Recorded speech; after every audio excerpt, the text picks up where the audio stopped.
n'y a pas si longtemps encore, ce site était occupé par un garage automobile. Aujourd'hui, dans cette usine, Sirius conçoit ces mini-lanceurs qui serviront à transporter des petits satellites, télécom, surveillance.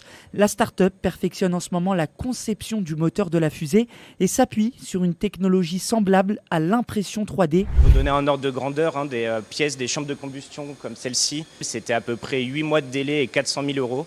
Aujourd'hui, on est capable d'en fabriquer une en 2 semaines pour un coût qui est diminué par un ordre de grandeur de 20 à peu près. En un mois, maintenant, on va être capable de fabriquer un moteur complet intégré dans nos locaux. Résultat, la start-up n'a plus besoin de faire appel à des prestataires. Elle s'est fixé un plan de vol ambitieux avec 12 lancements par an à la fois depuis Kourou en Guyane et l'Europe continentale.